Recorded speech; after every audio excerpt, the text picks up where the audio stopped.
Chapter 10. Stop your ship and be recognized. The rasping voice on the audioceiver was sharp. A command to be obeyed.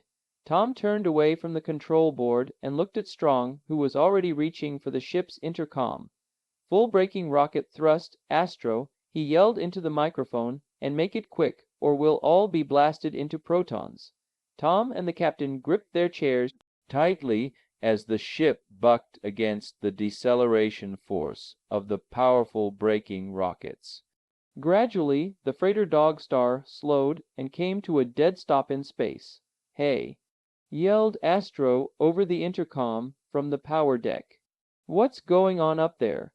We've just entered the outer circle of defense on the prison asteroid, Astro," replied Strong. "We have to stop so they can sweep us with their radar and identify the ship."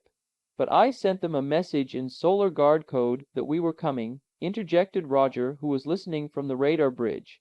"They still have to make sure it's us," said Strong. "Identify yourselves," commanded the voice over the audioceiver again. "This is Space Freighter Dog Star, under temporary command of Captain Strong of the Solar Guard," answered Strong. "What's your business here?" demanded the voice again. "Interrogation of one of your prisoners. We have sent a coded message, under code Z, for Zebra to your prison commandant, Major Alan Savage. If you'll check with him, you'll find everything in order," said Strong. "Very well," replied the voice crisply, and then added, "Remain where you are. Do not move from your present position, or attempt to send any messages. If you fail to comply with these conditions, you will be blasted." "Very well," said Strong. "Conditions are understood." "Boy," chimed in Roger, as he climbed down the ladder from the radar bridge, "they sure don't want any company here." "And for good reason," said Strong. "The most vicious criminals in the whole universe are confined here. Every one of them is capable of committing any crime in the solar code, and most of them have. The men here are the worst.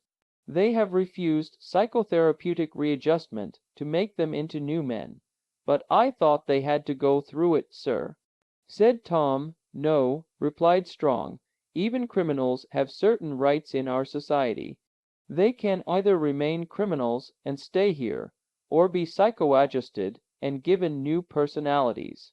The ones that refuse are the ones on this rock." "You mean," gasped Roger, "that the men on this asteroid deliberately chose to remain criminals?" "Yes, Manning," said Strong. "Rather than become healthy citizens of the system, they prefer to stay here and waste their lives in isolation with no hope of ever returning to society." "Can they change their minds after they get here?" asked Tom. "Any time, but when they get this far, they usually stay here. The men on Prison Rock didn't surrender easily. They are the toughest, most ruthless men in the universe. Attention, Freighter Dog Star, attention." The audioceiver rasped into life again. "You have been given temporary clearance. A space launch will ferry you to the asteroid. You are warned that any weapons discovered on your person, or acts that may be construed as providing aid and comfort to the inmates of this prison, will be considered treason against the Solar Alliance, and you will be subject to immediate disciplinary action." Tom and Roger glanced at each other, a worried look in their eyes. Strong just smiled. "Don't worry, boys. That little speech is read to every visitor to the asteroid." "Just the same, sir," said Roger huskily, "I would prefer to remain aboard the Dog Star and give you, Tom, and Astro the pleasure of the visit." Strong laughed. "They won't let you, Roger. They'll send up a crew of guards to search the ship. And the way these boys search makes a customs inspection look like a casual glance. Attention, Dog Star." A younger voice suddenly came in on the audioceiver. "This is Lieutenant Williams aboard the space launch. We are approaching your starboard catapult deck. Please open the airlock and take us aboard." "They sure don't waste any time," commented Tom as he turned to the audioceiver. "Freighter Dog Star, Cadet Tom Corbett to Lieutenant Williams," he called. "The airlock is open, and the catapult deck is ready to receive you." At the same time, the young cadet turned the valve that would open the outer airlock to the jet boat deck. 5 minutes later, the ship was swarming with tight-lipped enlisted Solar Guardsmen, who spoke to Strong and the cadets with cool courtesy. These were men who signed up for 2 years as guards on the Rock, after competing with thousands of other enlisted men. A guard on the Rock was paid triple wages for the 2-year isolation.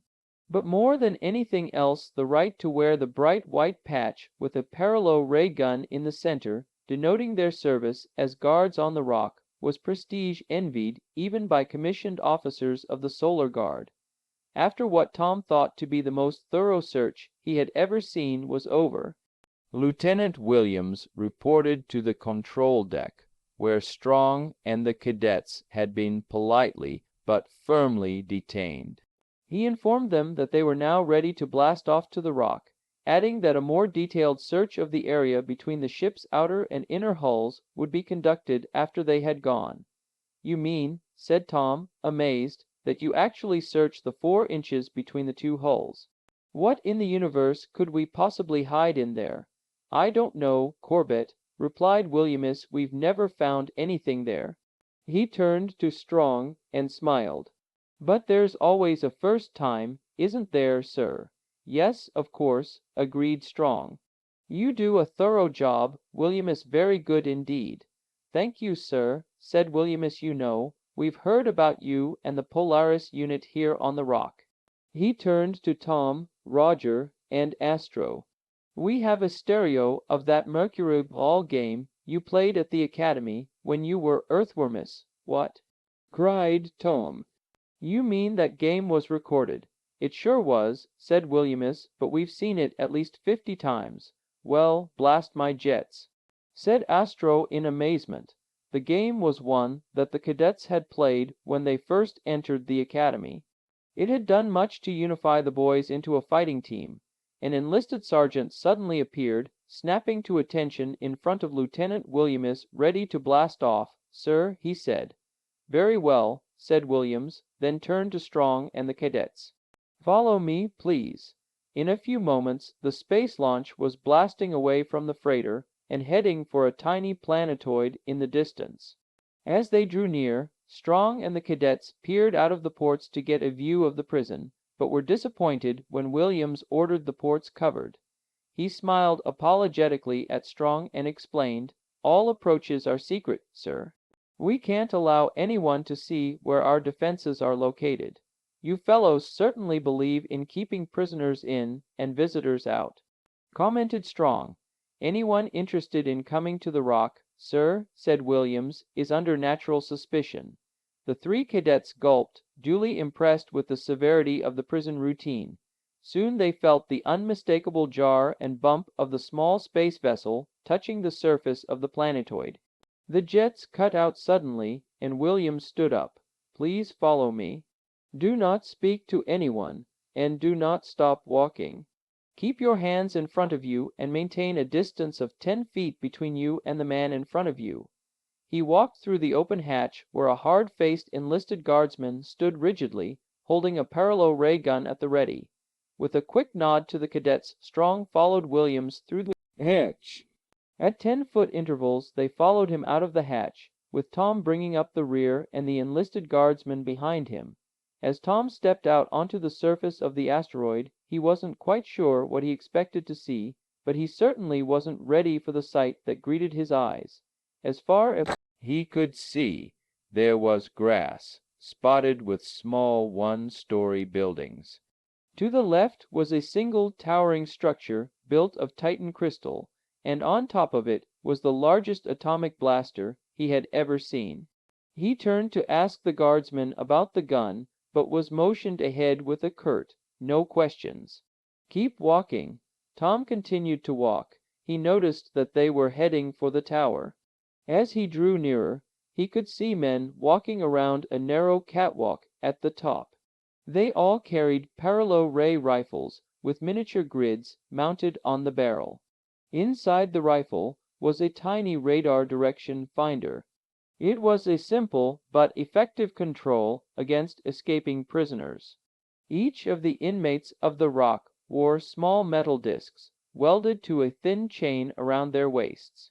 The disc was sensitive to radar impulses, and with no more effort than snapping a thumb catch on the rifle, the guard could locate and paralyze the nearest disc-wearing inmate. Tom was so full of questions it was necessary for the guard to warn him again, only this time in sharper tones. Entering the tower, they were scrutinized and cleared by an electronic beam that passed through their bodies and indicated any metal they might carry. Once through this last barrier, they were escorted to a slidestairs, where Williams left them. Throughout the entire procedure, few words had passed between the cadets. Now, left alone on the stairs, they couldn't contain themselves, and the comments and questions tumbled out. "Did you see that blaster on top of this place?" Roger blurted out, "Those radar-controlled paralo ray rifles are really something." Said Astro, "The thing I want to know," said Tom, "is where are the prisoners?" "I haven't seen one yet, and you're not likely to, either, Cadet Corbett," said a gruff voice above them. They turned to see a heavy-set man, wearing the uniform of a major in the Solar Guard, standing on the floor above them. The slidestairs carried them to his level, and Captain Strong hopped off and extended his hand in greeting. "Major Savage." He explained, "Good to see you again." "Same here," said Savage, returning Strong's firm handclasp. He turned and faced the cadets. "So this is the Polaris unit, eh?" He smiled. "We've really enjoyed the stereo of that game of mercuryball you played back at the academy." "Thank you, sir," said Tom. "Lieutenant Williams has already told us how much he liked it. Come into my quarters and relax. I imagine you could do with some good solid food after those synthetics on your trip." "We certainly could, sir," said Strong. They followed the big man through a sliding panel into a suite of comfortably furnished rooms. 5 minutes later, the cadets and the officers were enjoying their first hot meal in a week. As they ate, Major Savage brought up the purpose of their visit. "So you've come to talk to Bull Coxine, eh?" "Yes," nodded Strong. "And I don't imagine he has developed any affection for me." "No, I wouldn't say he has," replied Savage. "In fact, I don't think Bull has any affection for anyone, not even himself. Why do you want to see him, anyway?" Strong quickly summarized the theft of the adjustable light key and the unsuccessful search for Wallace and Sims, concluding finally with the knowledge of Coxine's association with Wallace. "I'm hoping Coxine will give me a lead to Wallace's whereabouts," said Strong. "Well, you can ask him," shrugged the major. "But personally, I don't think you're going to get any further than saying hello. If he'll even let you say that. He hates you, Strong. Hates you in a way I've never seen a man hate before. When you talk to him, be careful." "I will," said Strong grimly. "Don't let him get near you. He's the strongest man I've ever seen. Came blasted near choking a guard to death with one hand when he escaped. He could break a man's neck with both hands." Strong smiled. "Evidently, Major, you haven't noticed the size of Cadet Astro. I'll take him along with me for protection." He looked at Astro, who flushed in quick embarrassment. "Very well, Strong," said Savage. "I'll have a jet car brought around. You can go right down to his hut. May I ask a question, sir?" "Ask Tom." The major smiled. "Go right ahead, Corbett. It's about this whole setup," explained Tom. "I was expecting fences and prisoners and, well, most anything but green grass and small white buildings." "The little huts you saw," replied the major, "are as much of a prison as we have. Each hut holds one prisoner. He has all the necessary furniture, in addition to audioceiver and story spools, which he can change once a week. He also has basic garden equipment. All prisoners grow everything they eat. Each man is dependent on himself, and is restricted to the hut and the area around it. If he comes within 2 miles of the tower, the guards will pick him up on radar and order him back. If he comes within 1 mile, they fire without further warning. Only one man has ever escaped, Coxine, and that was because we had a sick man on guard duty, or he never would have made it. He overpowered the guard, took his uniform, and stowed away on a supply ship. We caught him a year later. Didn't your radar pick up the disc he was wearing, sir?" asked Roger. "That method of protection was only installed a few months ago," said the major, "and the prisoners just sit there in those little huts." Asked Astro. "Yes, Astro," said the major with a tone of finality in his voice. "They just sit." This is the end of the line. The three cadets looked at each other and secretly vowed never to take a chance of doing anything that would send them to the Rock. 5 minutes later, Strong was driving a jet car along a narrow paved road toward one of the white huts. Astro sat beside him grimly silent, his hands balled into tight, ham-like fists. They rounded a curve, and Strong pulled up in front of the house.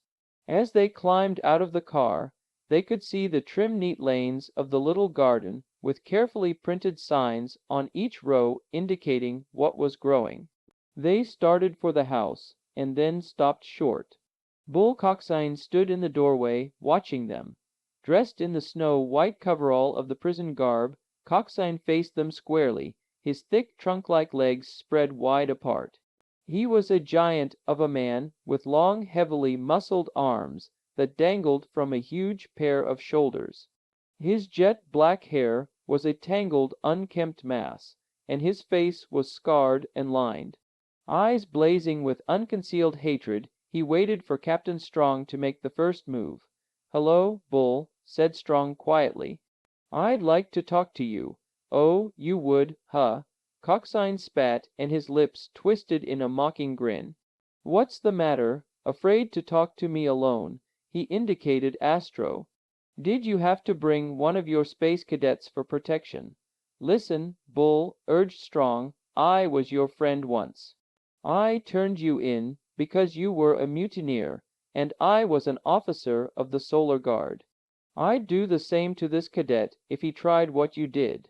"Yeah, I'll bet you would," snarled the criminal. Just like a real friend, his voice deepened into a low roar. "Don't talk to me about the old days. I'm on the Rock, and you're just another Solar Guard space crawler to me. Now get out of here and leave me alone. I came to ask you to help me," Bull Strong persisted. "I need information." Coxine's eyes narrowed into slits. "What kind of information?" "You once tried to hold up a credit exchange on Ganymede with a man called Gus Wallace. He had a hideout in the asteroid belt." "I'd like to know where it is," said Strong. "Why, I can't answer that, Bull. What do I get if I tell you? Nothing, except my thanks and the thanks of the Solar Guard, and if I don't, I'll turn around and leave." "Then start turning, Strong," snarled the giant prisoner, "because I ain't got nothing to tell you except how much I hate your guts." Astro moved forward slightly, but Strong held him back. "Oh, 'kay, Bull. If that's the way you want it, I'll leave. Why don't you let the young punk try something?" challenged Coxine. "I ain't had any exercise in a long time." Strong looked at the huge man and said coldly, "I wouldn't want the death of a piece of space scum to show on his record." Then, as if the space and sky overhead had suddenly been torn open, there was a flash of light followed by the roar of a tremendous explosion. The ground trembled. The air seemed to moan in agony. Strong and Astro wheeled around and looked toward the tower that shimmered in the light of the late afternoon sun. To their horror, they saw the unmistakable mushrooming cloud of an atomic blast rising in the synthetic atmosphere behind it. "By the craters of Luna," gasped Strong. A second flash and explosion rocked the prison asteroid, and suddenly the tower disappeared. Almost immediately, a spaceship appeared over the small planetoid and began systematically pounding the surface installations with atomic blasters. "Captain Strong," cried Astro. Tom and Roger, they were in the tower. "Come on," yelled Strong, "we've got to get back. "You ain't going nowhere," Strong snarled coxswain behind him.